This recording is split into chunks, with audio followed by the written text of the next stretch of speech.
बिस्मिल्लाहिर्रहमानिर्रहीम। Fourth year. आज हम पढ़ेंगे 16.26 topic testing of hypothesis for difference proportion. और टेस्टिंग ऑफ हाइपोथेसिस में आप क्या पढ़ चुके हैं?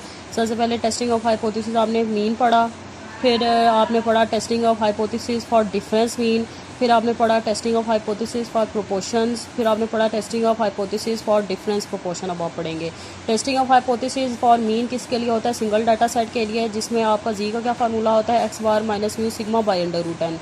और testing of hypothesis for difference mean किसके लिए होता है? आपका टू डाटा सेट्स के लिए होता है, ठीक है, जिसमें आप क्या फार्मूला लगाते हैं? Z is equal to X one bar minus X two bar minus mu one minus mu two divided by under root sigma one square by N one plus sigma two square by N two. इसी तरह आप testing of hypothesis for proportion में क्या लगाते हैं? Testing of hypothesis for proportion भी single data set के लिए होता है, ठीक है class. Testing of hypothesis for proportion भी सिंगल डाटा सेट्स के लिए होता है। तो उसमें आप जी के दो फार्मूला लगाते हैं, विद कंटिन्यूटी वाला और विदाउट कंटिन्यूटी वाला। तो फिर ठीक है, उसमें एक क्राइटेरिया रूल्स वगैरह होते हैं, उसी के अकॉर्डिंग आप या तो विद लगाते हैं या विदाउट कंटिन्यूटी वाला फार्मूला लगाते हैं। फिर आज हम देख लेते हैं testing of hypothesis for difference proportion.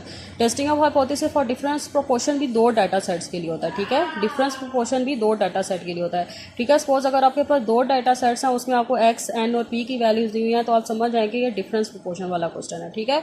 Difference proportion में भी आपको मीन वेरिएंस वगैरह गिवन नहीं होगा, जस्ट आपको एक्स वन गिवन होगा, एन वन गिवन होगा, मतलब दो डाटा सेट्स होंगे, दो डाटा सेट का आपका एन वन गिवन होगा, एक्स वन गिवन होगा। इसी तरह फर्स्ट डाटा सेट, दो डाटा सेट होंगे, फर्स्ट डाटा का आपको x one n one given होगा, सेकंड डाटा सेट का आपको x two n two given होगा, ठीक है। तो उसमें से आपने प्रोपोर्शंस वगैरह निकाल के आपने इसको सॉल्व करना है। तो सबसे पहले हम देख लेते हैं इसके भी हाइपोथेसिस के वही स्टेप्स हैं। तो सबसे पहले इसमें आपका हाइपोथेसिस बनेगा H naught P one is equal to P two और H one P one not equal to P two. या तो आप इस तरीके से भी लिख सकते हैं या आप इसको इस तरीके से भी लिख सकते हैं, H naught P one minus P two is equal to zero और H one P one minus P two not equal to zero, मर्जी आपकी। आपका इसी तरह आपका ये टू टेल टेस्ट है, इसी तरह ये आपका वन टेल टेस्ट में भी आपका हाइपोथेसिस बन सकता है। दूसरा स्टेप आपका अल्फा है, तीसरा स्टेप आपका टेस्ट स्टैटिस्टिक्स है। अब इसमें भी जी के आपके दो फार्मूले लगेंगे। एक तो जी का ये वाला फार्मूला है, p one head minus P two hat minus P one minus P two divided under root p one hat q one hat by N one plus p two hat q two head by N two, ठीक है। ये वाला formula आप कब लगाएंगे? जब आपको P one minus P two की कोई वैल्यू गिवन होगी। P one minus P two क्या? आपका पॉपुलेशन प्रोपोर्शन डिफरेंस है, ठीक है class. P one minus P two आपका क्या है? पॉपुलेशन प्रोपोर्शन डिफरेंस है, ठीक है। पॉपुलेशन डाटा होता है, पॉपुलेशन प्रोपोर्शन होता है, ठीक है। तो अगर आपको पॉपुलेशन प्रोपोर्शन की डिफरेंस की कोई वैल्यू दी हो तो तब आप ये वाला फार्मूला लगाएंगे। और पी वन हेड क्या होता है? पी टू हेड आपका क्या होता है? सैम्पल प्रोपोर्शन होता है, ठीक है क्लास। पी वन हेड और पी टू हेड क्या होता है? आपका सैम्पल प्रोपोर्शन होता है। और पी वन और पी टू क्या होता है? पॉपुलेशन प्रोपोर्शन होता है। तो पी वन हेड का आपका क्या फार्मूला होता है? X one by N one और पी टू हेड किसके इक्वल होता है? X two by N two. इसी तरह क्यू वन हेड किसके इक्वल होता है? One minus P one head और क्यू टू हेड किसके इक्वल होता है? One minus P two head, ठीक है। इसी तरह एक दूसरा फार्मूला है इसका जी का, अगर आपको P one minus P two zero के इक्वल दिया हो, अगर P one minus P two zero के इक्वल दिया हो तो फिर आप जी का ये वाला फार्मूला लगाएंगे, P one head minus P two head by under root P C head Q C head one by N one plus one by N two. अगर आपको P one minus P two की कोई value दी हो तो आप ये वाला formula लगाएंगे। अगर आपको P one minus P two zero के इक्वल दिया हो तो आप जी का ये वाला फार्मूला लगाएंगे, ठीक है। क्लास क्लियर हुआ आपको? तो फोर्थ ईयर आपका ये पी सी हेड का ये फार्मूला है, N one P one head plus N two P two head by N one plus N two और क्यू सी हेड किसके इक्वल है? One minus P C head के equal है, ठीक है। फिर आप फोर्थ स्टेप आपकी कैलकुलेशन, फिर स्टेप ऑफ क्रिटिकल रीजन वही सेम स्टेप है जिस तरह आपको मैं पीछे समझा चुकी हूँ।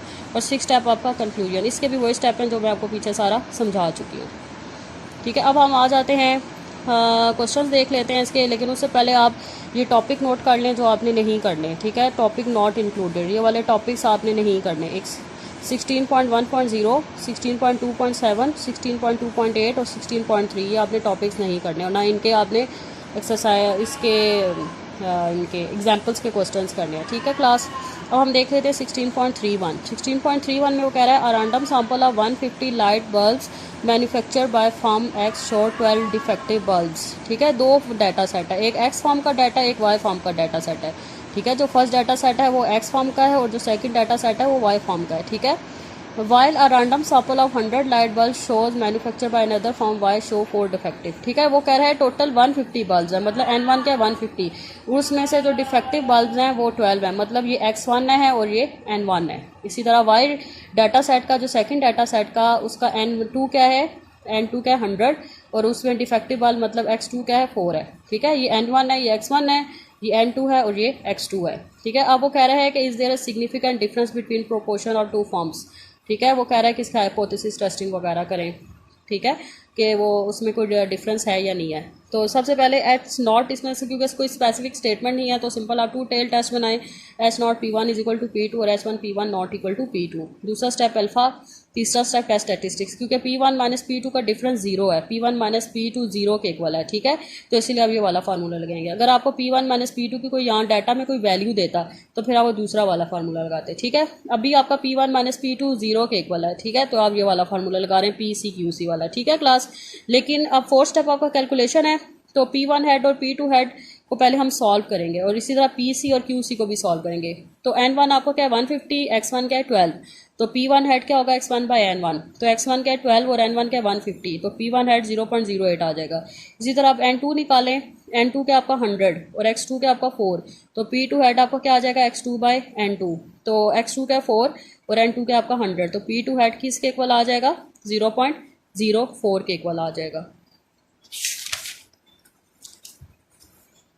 इसी तरह अब आप क्लास PC हेड निकालें, तो PC हेड किसके इक्वल है N1 P1 head plus N2 P2 head के इक्वल है और divided by N1 plus N2।